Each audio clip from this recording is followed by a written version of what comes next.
Assalamualaikum warahmatullahi wabarakatuh. Syukur Alhamdulillah tuan-tuan sekalian, kita bangun pagi tadi, maknanya boleh bangun lah. Hidup lagi lah kita kan. Hidup lagi, boleh pergi bilik air, buang air, mandi, ambil wuduk, datang masjid.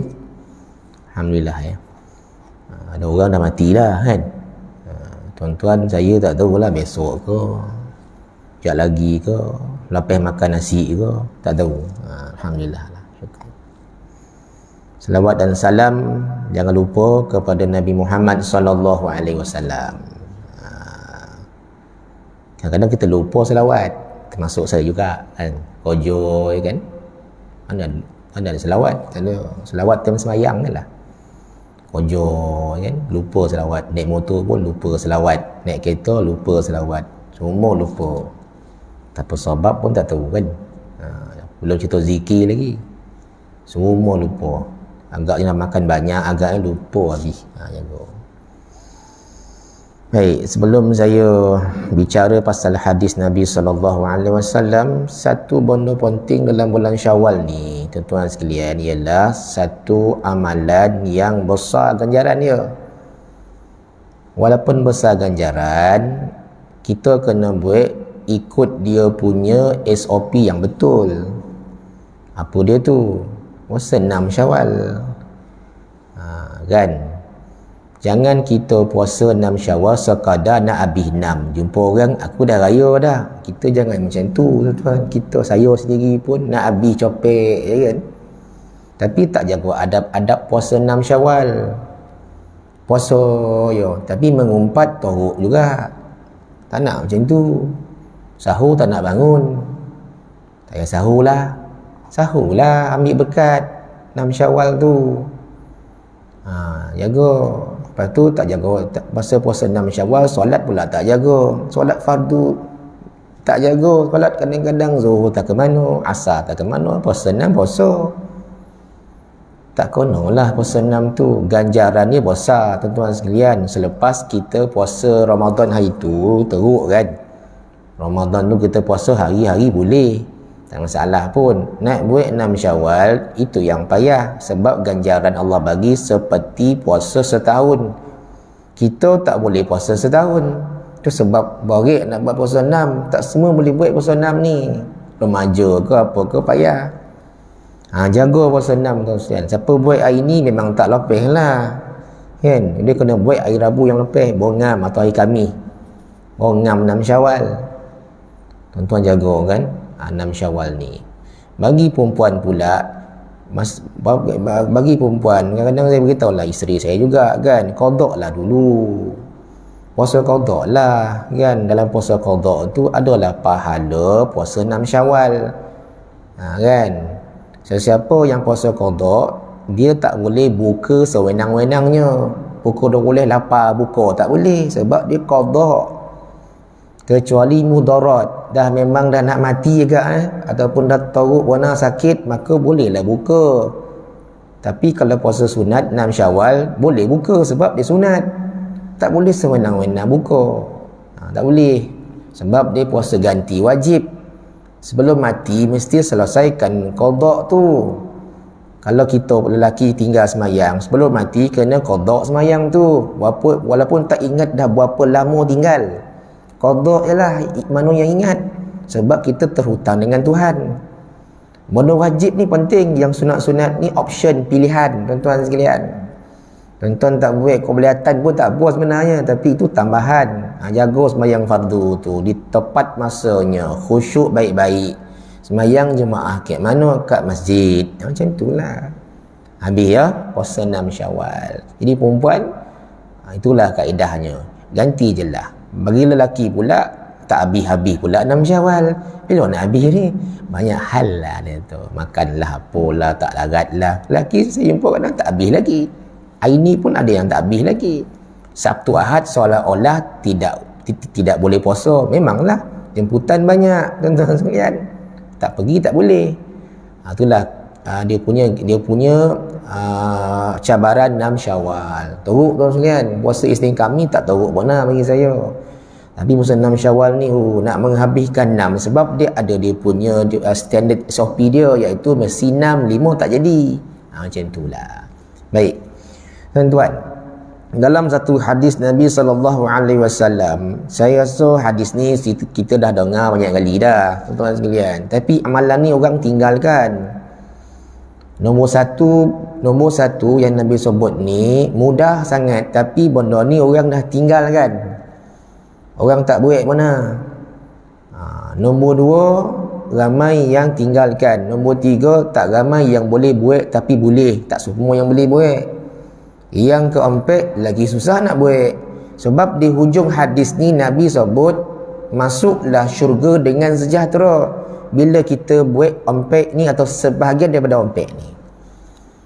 Masuk syurga ni bukan mati syahid saja, tak. Macam-macam masuk syurga ni. Cabang-cabang masuk syurga antaranya puasa. Itu sebab Allah Ta'ala bagi pintu royan. Orang yang suka puasa tuan sekalian, ada pintu royan, pintu puasa. Jangan main-main. Sebab puasa ni bukan mudah, tak semua orang boleh buat. Yang boleh buat ni orang tua je. Orang muda tak dapat nak puasa.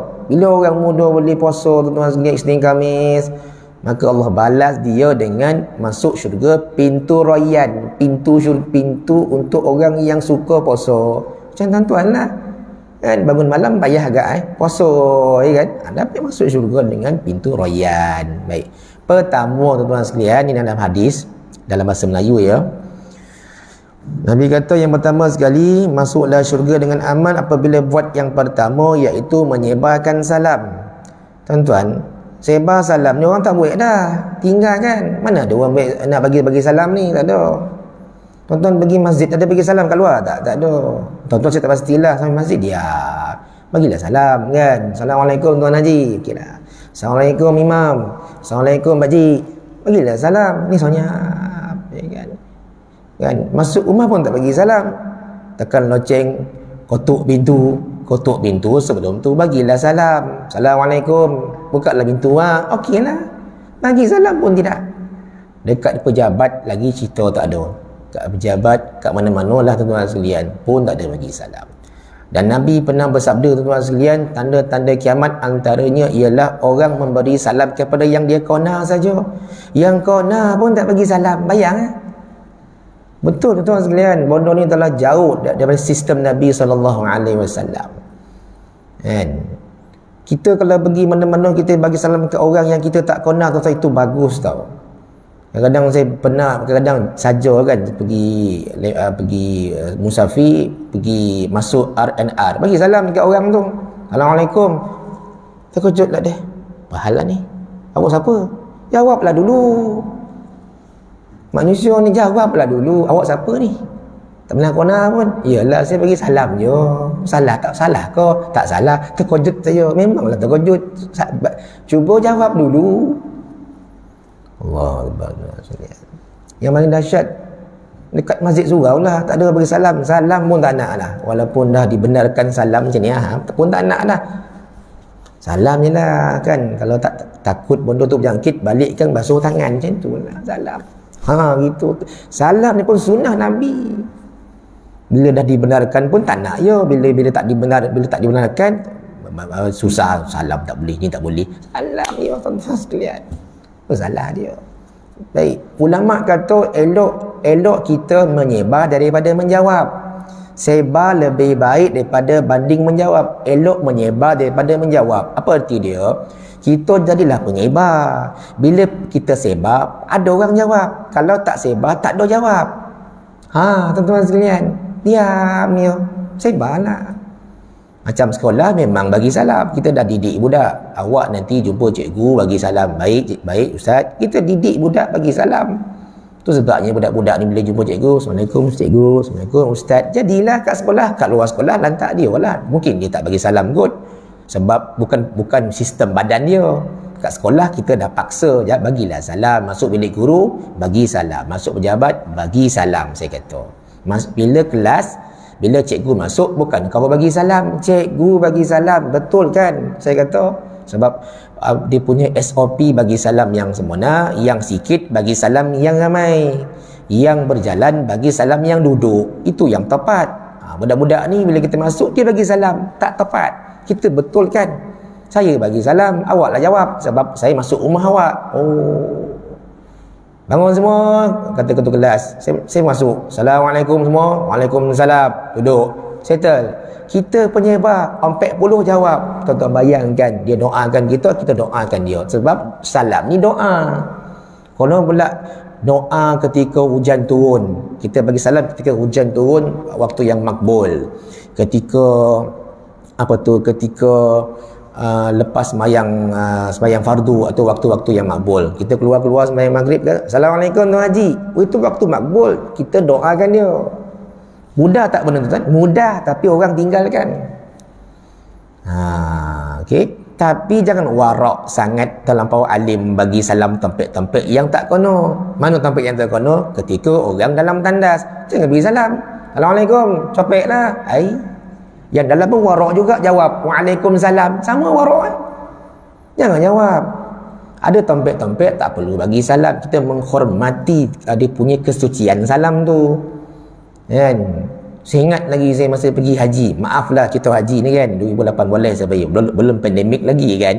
Ketika di Mina tuan-tuan sekalian, di Mina tu tandas 10 orang 1,500 beratur banyak kan. Orang kata jangan mandi, berak kencing ambil uduk saja. Itu arahan. Tak mandi. Mana boleh mandi orang ramai, nak terkencing, nak terberak, ada yang terberak keluar pun ada. Ya Allah, macam mana ni kan? Pakcik tu berak keluar je. Yang pun berak dekat longkang tu, dah tak tahan. Tiba-tiba dah lama buana Tuan Haji ni, dia bagi salam. Assalamualaikum Tuan Haji. Waalaikumsalam. Pahal, copeklah sikit. Bagi salam tu Tuan sekalian. Macam mana? Patut kotuk lah kan? Dah ke belum? Belum, tengah mandi ni. Kenapa suruh mandi? Tabung Haji bagi tahu, lap-lap sudahlah. Ni mandi bagai ni memanglah. Tuan sekalian. Yang kedua, bagi salam ketika orang sedang makan beria sangat. Tak payahlah bagi salam kan, dia susah nak jawab. Kalau setakat dia minum teh tu boleh bagi salam kan. Assalamualaikum, minum teh. Waalaikumsalam. Minum teh. Tengah-tengah makan beria, Assalamualaikum. Kan bayar dia kan nak jawab tu. Ketika orang sedang solat, Assalamualaikum, ahli solat. Aduh, orang tengah solat dia bagi salam lah pula. Tu warak bona pula, tempat-tempat yang tak patut kita bagi salam. Satu ketika tuan-tuan sekalian, sahabat Nabi dia bincang sebelum keluar rumah. Hari ni kita keluar rumah, kita mesti menyeruk dekat belakang pokok tamar. Dua sahabat ni. Kenapa pula tuan-tuan sekalian? Sebab dia nak bagi salam kat Nabi. Tak dapat bagi salam kat Nabi. Tak dapat. Nabi bagi salam dulu berbanding sahabat. Jadi satu hari tu dua orang sahabat ni dia keluar rumah bincang macam mana nak bagi salam tuan-tuan. Bukan bincang nak pergi tengok bola, tak. Bincang macam mana nak bagi salam kat Nabi ya. Dahsyat tuan-tuan sekalian. Memang bondo ni penting sebab Nabi kata di hujung tu masuklah syurga dengan sejahtera. Sahabat pun pergi menyuruk dekat sebelah pokok tamar kan, tengok. Kita jangan keluar kepala. Kalau keluar kepala Nabi nampak. Nabi tak boleh nampak orang, mesti bagi salam punya. Okey, kita standby Nabi tu. Standby Nabi tu. Wah, dah excited nak bagi salam ni. Tak dapat, Nabi nampak dulu. Assalamualaikum. Nampak tu. Allah. Tak sampai. Nabi kita gitu. Ngomong tak nak bagi salam kat orang sekalian. Bagilah salam kan dekat komuniti, dan jiran sebelah. Kak, Assalamualaikum Kak. Macam saya ada jiran sebelah. Ya, Pin, Assalamualaikum. Salam. Kojo kau ini, kojo. Dah lah. Kan kita sebarkan kat dia jawab. Tengok. Maknanya kita sebar, dia jawab. Tak sebar, tak ada jawab. Tuan-tuan sekalian. Dan ada salam yang kita kena ingat, kena faham salam ni yang pernah kita belajar dulu yang tak perlu kita jawab. Apa dia? Ketika semayang, bagi salam dalam semayang itu tak perlu jawab. Assalamualaikum warahmatullahi. Waalaikumsalam. Itu tak payah. Okey, orang sebelah jawab. Fahal? Ini bagi salam memutuskan semayang. Malaikat jawab. Itu tak perlu jawab. Itu bagi salam dalam solat itu rukun. Kalau tak bagi salam batal sembahyang. Kalau tepat bagi salam tu assalam, jangan assalamualaikum warahmatullahi. Kena tepat dah bagi salam tu assalam, baru tepat. Yang kedua, kena jawab salam, iaitu macam saya bagi salam kepada tuan-tuan, assalamualaikum, tuan-tuan jawab waalaikumsalam. Itu jawablah. Yang ketiga, yang kita tak nak orang tu bagi jawab salam ketika kita masuk kubur. Kita tak nak dia jawab. Kita pernah dengar macam tu. Pergi kubur, assalamualaikum ya ahli diyar, assalamualaikum ya ahli kubur. Kita kata jangan kau jawab. Jangan kau jawab. Kau jawab siap, kan? Sebab kalau dia jawab kita pun mati. Kejut kan, siapa nak jawab ni kan? Nampak? Tu bagi salam. Tuan-tuan, lepas ni kita bagilah salam, sebarkan salam di pejabat, kita punya organisasi. Kita didiklah diri kita, kalau orang tak nak bagi salam, kita bagi salam. Kat pasar ke, bagi salam. Habis tuan-tuan sekalian, nombor satu ni kan. Baik, tuan-tuan. Nombor dua, tuan-tuan sekalian, yang Nabi kata masuk syurga ni, syurga mahal kan? Hubungkan tali persaudaraan, jangan putuskan. Hubungkan tali persaudaraan, jangan putus, tuan-tuan sekalian. Rugilah kita tarawih 20 rakaat, tahajud malam. Rugilah kita bila kita bermusuh dengan orang, tuan-tuan sekalian. Doa Allah tak angkat, ibadat Allah tak terima bila kita putuskan hubungan dengan orang Islam sendiri. Janganlah. Antaranya dengan adik-beradik, putus adik-beradik sebab harta, sebab tak ngam dengan adik-beradik, tak apa sebab lepas kahwin saja tak ngam dengan adik-beradik ni. Masa sebelum kahwin semua ngam, dah kahwinnya ni tak ngam dengan Alung, ni tak ngam dengan Angah, ni tak ngam dengan Ucu, sebab dia punya isteri dia, suami ke tak ngam, dia gaduh, tuan-tuan sekalian. Mak Alung balik tak? Alung tak balik. Okey, saya balik. Sebab apa? Tak ngam. Dia tak ngam tu, dia tak ngam dengan Alung tak apa sebab tak tahu. Masa kecil-kecil ngamnya, dah besar, dah berkejaya, dah kahwin, tak ngam pula dah. Dengan adik-beradik mana boleh kita memutuskan hubungan? Itulah bakar kita. Tu sebab kawan saya Sodih, saya pergi dia punya function kan, dia buat kenduri pergi umrah, saya datang. Dia ceritalah adik-beradik aku tak datang, Ustaz, kenapa? Tak ngam dengan aku, ada klik-klik dia. Sengaja je tak nak datang, pergi melancong tempat lain. Aku buat kenduri je tak nak datang, tak ngam, tuan-tuan sekalian. Mak aku pun poning dengan anak-anak dia. Memanglah mak kau poning sebab tak dapat nak handle. Masa kecil semuanya bangang. Apa arti bangang? Maksudnya otak tu belum lagi jadi bagus. Makan telur sama-sama kecil-kecil, dah besar, dah berkejaya agak, dah kahwin, mula buat hal. Janganlah macam tu dengan adik-beradik kan. Yang kedua, harta. Gaduh sebab harta. Ini banyak saya jumpa, bukan saya cakap kosong dah. Dengan harta dah adik-beradik bergaduh. Dan bila ayah mati, tuan-tuan sekalian, meninggalkan harta yang banyak kan, maka kena faraid. Tak boleh lah yang ni ambil banyak, yang ni ambil banyak, tak boleh. Gaduh tau. Gaduh hartanya main-main, nampak simple. Gaduh bab harta. Alun kata macam inilah, aku tak nak ambil harta mak dia, kau ambil lah. Itu sebelum mak mati. Alun cakap macam tu. Ini berlaku. Tak apalah, aku tak nak lah apa harta-harta ni tak bawa ke kubur punya kan. Memanglah tak bawa ke kubur. Tapi sebelum mak mati, kau boleh cakap macam tu. Mak mati kan, mak mati, setelah mak mati tu, mak tak ada, mak ke ayah yang tinggalkan harta dia tak ada kena seksa lah, sebab dia meninggalkan harta bagus. Dapat pahala mak ni. Dia dapat pahala sebab meninggalkan harta untuk anak-anak dia. Dapat pahala dia ni, bukan kena seksa.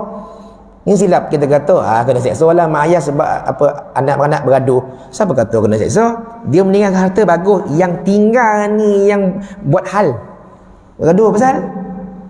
Bila mak mati, tuan-tuan sekalian, Sulaiman akhlakan, dia buat kiraan balik peguam ni. Tengok, rupanya harta mak awak ni ada di luar negeri. Berapa? Ada 4 bilion. Gitu. Kan? Jadi Alung ni kata, tengok harta kan, tuan-tuan, harta ni hantu. Duit yang main-main. Saya nak semua. Oleh kerana saya ni abang yang pertama, saya nak banyak. Mana boleh? Adik kata tak boleh gitu bang. Kan? Kita kena ikut faraid, ikut bagi-bagi faraid 1/3, 1/8 ke? Tak, aku yang sulung, aku yang dapat yang banyak. Itu yang cerita Tinggi Abdul tu memberi iktibar kepada kita. Tiga Abdul tu, kalau tengok betul-betul Tiga Abdul Piramli ni, ui, brilian lah. So apa? Piramli tengok adik-adik dia apa tu dia golojoh. Semua nak gila sekalian. Akhirnya dia jual. Semua dijual, jual kat pasar kan. Kalau apa tu terlampau bahil mana semua nak kan. Apa ni? Ni bondo ni berlaku. Piramli buat tu, bondo tu berlaku tuan sekalian. Bab harta ni kan. Ayah dah nazak. Kalau ayah mati nampak cerita Piramli. Tengah nazak, ayah akan mati. Kita akan bagi harta pada kita. Aku yang pertama. Aku dapat lebih. Abdul Wahab dapat sikit sebab dia yang bongsu. Omoi. Berlaku kan sekarang. Tu yaduh tu. Ya Allah, tuan sekalian. Itu dengan adik-beradik jaga tuan-tuan sekalian. Itu sebabnya adik-beradik masih ada panggil dia buat gathering. Oi Long, kau bila free? Pal, aku nak buat makan-makan. Jemput semua adik-beradik. Okey, sambungkan tali antara adik-beradik. Bila mak dah mati, panggillah balik. Mesti ada tekong seorang buat program. Ini bila mak mati, adik-beradik jauh ya, buat program. Buat makan-makan kat rumah abang ke, dekat hotel ke, tempat-tempat yang boleh. Yang kedua dengan jiran. Tuan-tuan jaga dengan jiran kan. Kalau tuan-tuan tak boleh baik dengan jiran, baik pindah dalam hutan. Saya cakap betul-betul tuan sekalian. Rumah teres, rumah pangsa, rumah flat tu semua jiran kita sebab dia memang dekat dengan kita. Jaga dengan jiran, jangan bergaduh. Bergaduh sebab bab ayam. Bergaduh sebab bab kucing. Bab kucing, bab ayam ni satu risiko tinggi bila kita bola. Kucing bola berak dekat rumah orang, satu hal. Kucing kita, orang marah, gaduh. Jangan jaga. Kan, kita bola kucing berak dekat depan rumah kita. Lenyek kereta hari-hari. Lenyek kereta hari tarik dia tu.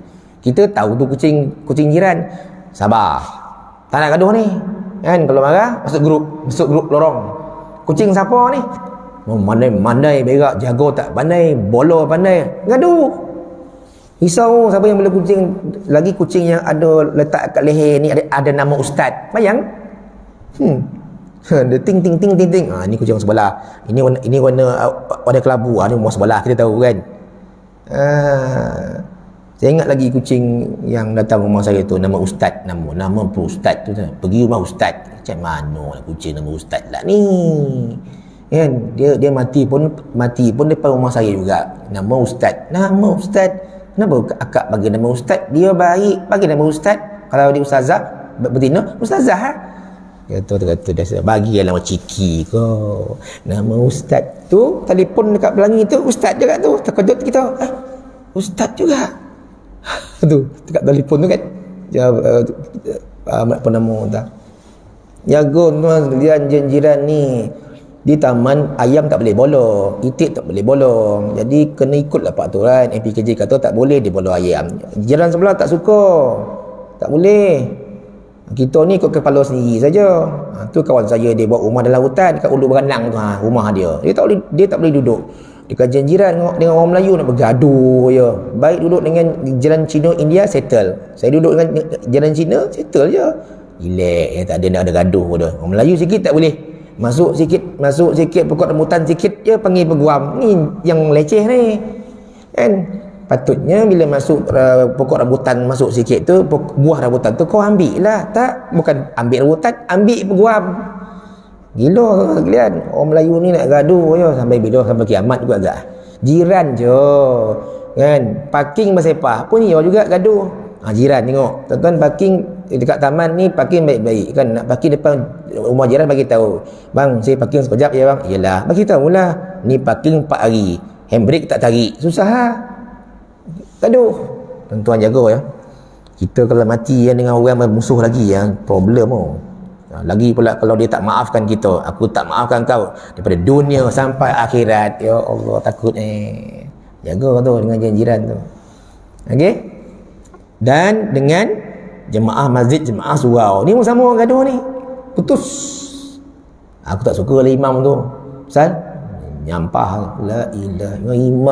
Imam tu jenis selu pun dia pun kena macam mana. Imam bagus kan, Bilal semua, EJK semua kan marah nak bergaduh ya. Saya tak boleh terima tuan sekalian, orang datang surau semayang nak bergaduh-gaduh ni tuan sekalian. Tu sebab kita kena bagi salam. Senyum datang surau, Assalamualaikum ji, Assalamualaikum Imam, Assalamualaikum Bilal. Macam tu lah. Ni muka marah. Siapa tu? Imam tu. Tahu teruk muka. Tak jadi panggil tahlil lah. Takut Imam garang mana kan? Imam sini okey, senyum je kan. Senyum boleh kan. Baik tuan-tuan sekalian, itu nombor 2 ya. Habis. Nombor 3 tuan-tuan sekalian, benda ni susah nak buat tapi boleh buat, tak semua boleh. Tu ayat dia. Masuk syurga ni, masuk syurga. Nabi kata masuk syurga dengan aman. Apa nombor 3? Suka belanja orang makan, suka menjamu orang makan. Tuan-tuan, belanja orang makan ni tuan sekalian boleh buat, tak semua mampu. Kita ada masa kita boleh belanja orang makan lah tuan. Ada masa tak dapat tuan sekalian. Tapi kena ingat tuan sekalian, kita ni kena tahu ranking siapa orang yang patut kita belanja nombor 1. Kalau ada ilmu agama Islam ni dia faham lah kan. Ni terbalik tuan sekalian. Allah suka orang yang pemurah. Allah tak suka orang yang bakhil. Betul. Maknanya tu sebabnya Nabi kata benda ni penting. Sebab Allah suka orang yang pemurah, suka belanja. Tapi belanja ni tengok ranking. Pertama, kita macam saya kan, macam tuan-tuan. Ranking yang patut kita belanja ialah kaum kerabat tu nombor 1. Kaum kerabat ni pula ada ranking pula. Pertama, mak ayah kita. 2, isteri dan anak-anak kita. 3, adik-beradik kita. 4, barulah kaum kerabat selain adik-beradik. Lepas tu barulah kawan-kawan, kawan basikal, kawan badminton, kawan sepak takraw, kawan mengumpat. Barulah kawan dulu yang nombor 2. Dengan kawan suka belanja, dengan bini minta payah, bang boleh tak malam ni kita makan dekat chill and grill kepala botak, tompek tu kan. Tak dapat dah, duit tak ada. Amboi kan. Padahal ada duit. Tapi bila belanja kawan senang ya. Makan lepas basikal tu kan, bila kaya tu contoh kan. Makan saya bayar. Amboi, bila dengan kawan senang je bayar. Dengan bini bayar. Kan? Bini lah tu paling penting. Rezeki masuk lagi banyak. Kan? Lihat, hari ni awak tak payah masak. Saya nak bawa awak pergi ke Cyberjaya. Pasal nasi Arab terbakar-terbakar. Oh, nasi Arab terbakar-terbakar mana bang? Ikut je lah. Kan lain tu. Barulah kono kan. Kita belanja orang makan. Tu sebabnya kena, bila kita belanja adik-beradik, besar pahala dia. Adik-beradik kita ada yang susah kan. Gaji tak ada kan, kena buang kerja. Kita belanja dia makan. Tempeng raya itu kan. Tak apa, kita hari ni tak payah masak lah. Kalau mak ni, abang belanja. Hui, tuan-tuan, besar pahala dia.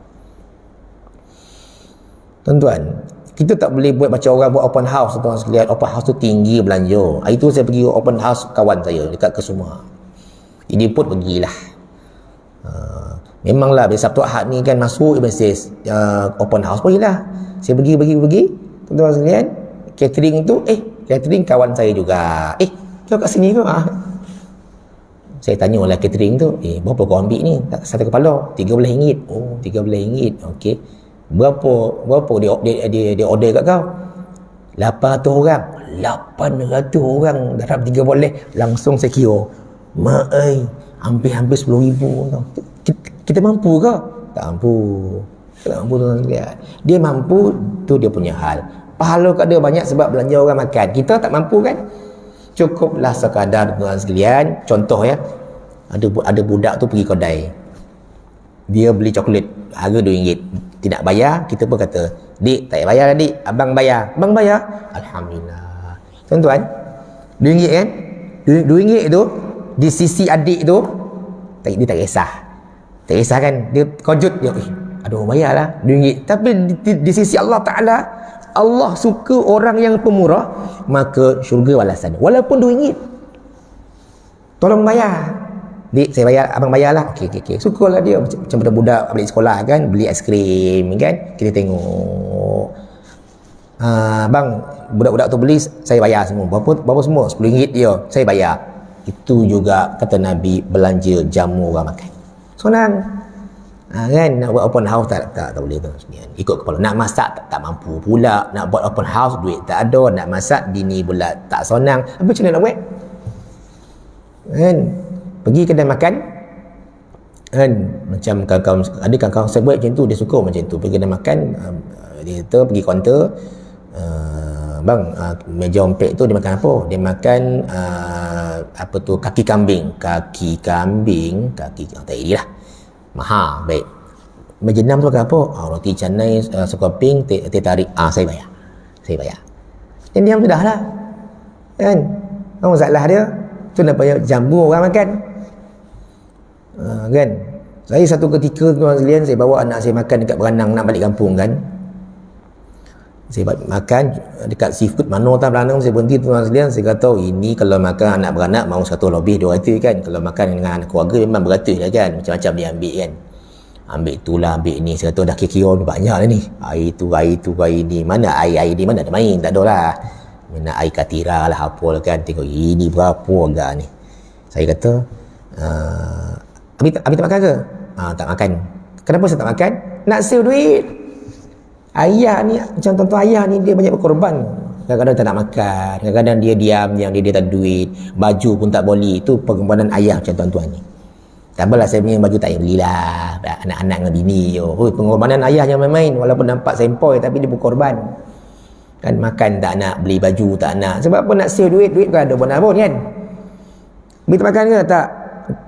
Bila nak bayar, walaupun saya tak makan, beratus juga. Tak apa-apa kau ambil, tak kisah, nak bayar aja.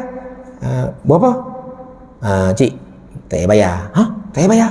Siapa yang bayar? Dah ada orang bayar. Ya Allah, banyak ni. Siapa yang bayar ni? Saya kata, ya Allah kan, siapa yang bayar tu?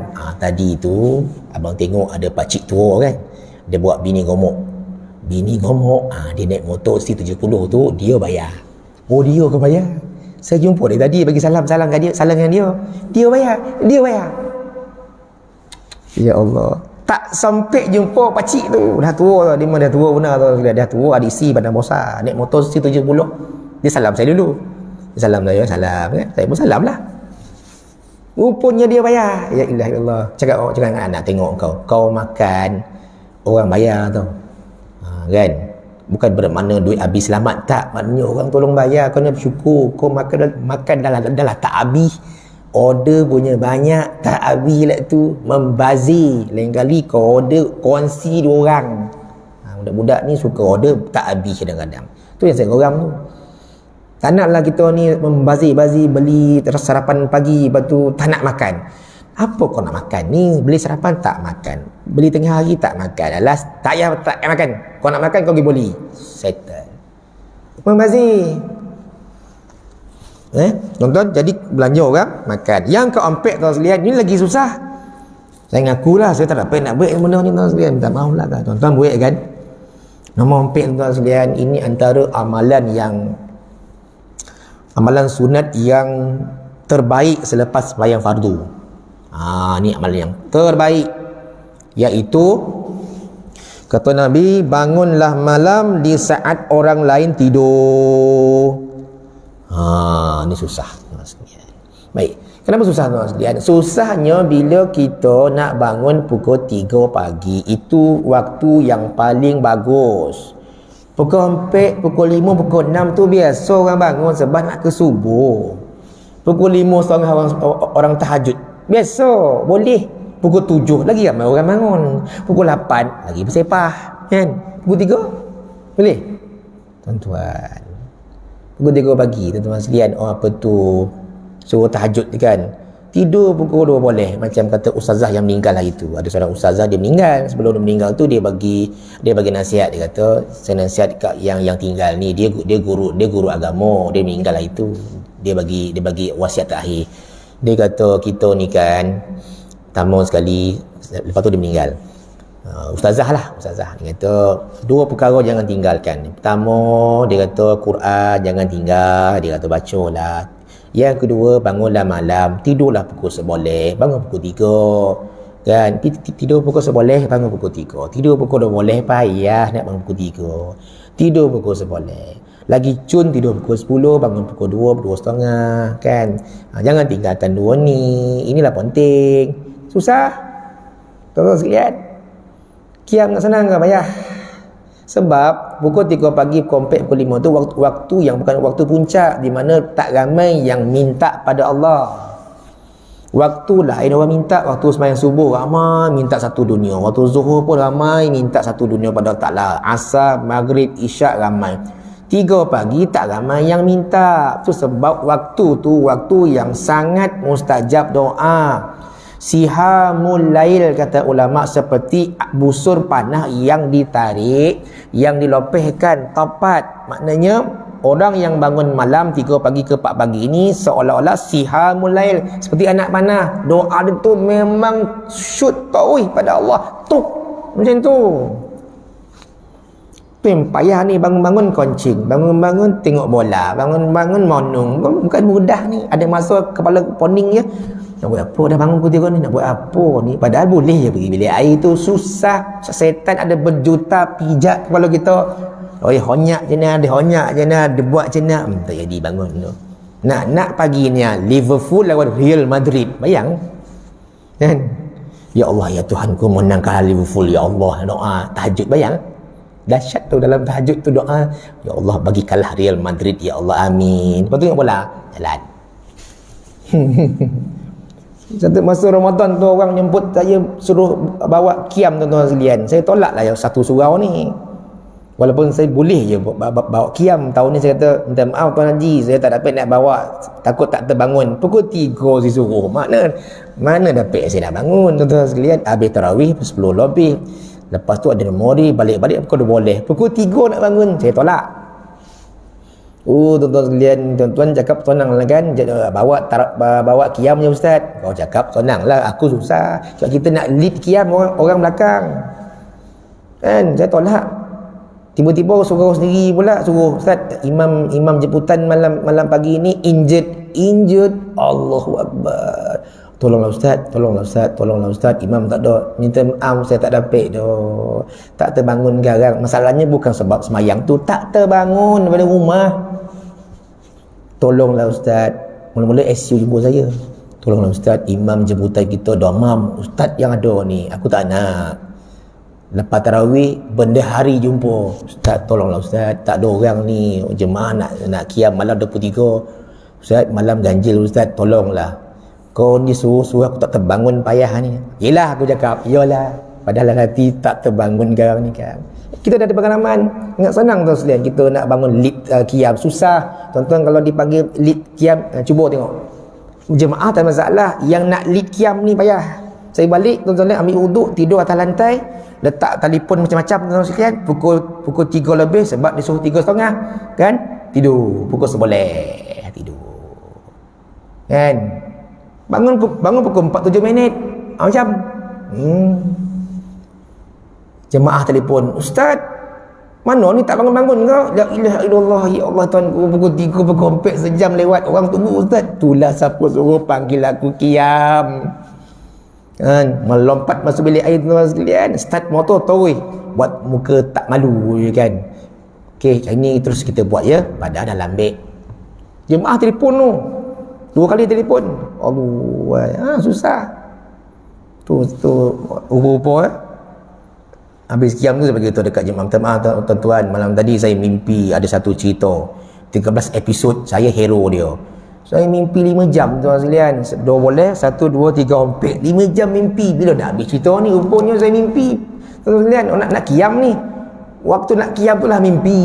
Cerita apa tak tahu, cerita apa tak, cintaku, cinta hatiku jua. Saya hero dia. Mana tengok tak bangun, tak ada. Susah tuan-tuan ada masa ni bangunlah kan. Tak dapat pukul 3, pukul 5.40 pun tak apa kan, qiyam tahajud lah 2 rakaat. Lepas tu witir tutup 1 rakaat. Tak payah 3 lah, 3 pun borek, 1 je. Bak kata Datuk sebagai kamus arwah kan, 1 dah lah. Malih juga duduk lah, dia kata duduk 1 rakaat witir, duduk semayang pun tak boleh, baring. Sampai dia suruh agak buat witir 1 rakaat, 3 borek, 1 je tutup semayang Tutuplah semayang kamu dengan witir, sebab Allah suka kepada witir. Kan? Okey, rumusan yang kita bincang tuan sekalian ya. Apa yang Nabi sebut ni memang mudah Nabi sebut. Cuma kita berada di akhir zaman, susah tuan sekalian. Banyak cabaran dia. Kan? Banyak cabaran dia. Kiri, kanan, depan, belakang. Kan? Bila nak puasa je orang ajak pergi makan, tu cabaran. Kan? Cabaran tuan sekalian. Dekat pejabat tuan sekalian bergaduh je, kita tu cabaran. Tak ngam dengan bos, tak ngam dengan rakan sejawat, tu cabaran. Timulah. Okey. Jadi tuan-tuan sekalian, mudah-mudahan dapat manfaat untuk pagi ni. Ada ompek ni tuan-tuan buatlah. Saya ulang balik. Pertama bagi salam ya. Lepas ni keluar je jumpa orang, Assalamualaikum, jadilah bagi salam. Okey. Yang kedua, tuan-tuan, jangan putuskan hubungan tali persaudaraan dengan orang. Kalau boleh jangan. Saya sebut banyak kali, janganlah putuskan, jangan. Islam kata bila putus dia punya time untuk baik 3 hari, dia bagi masa untuk baik balik. 3 hari je. Ni 3 tahun tak bertegur. Tu jam. Di 3 hari je. Kita tak ngam dengan dia. 3 hari je. Jumpa balik. Aku minta maaf lah ya. Semalam aku cakap kat kau tak baik lah. Aku maafkan. Settle. Baik. 3 belanja orang makan. Ikut kemampuan kita. Yang kau ompek, bangunlah malam ikut kemampuan. Tak boleh pukul 3 pukul ompek. Tak boleh pukul ompek pukul 5. Tak boleh pukul 5. Doket-doket nak subuh pun boleh. Wallahualam. Kita jumpa bulan depan ya. InsyaAllah. Assalamualaikum warahmatullahi wabarakatuh.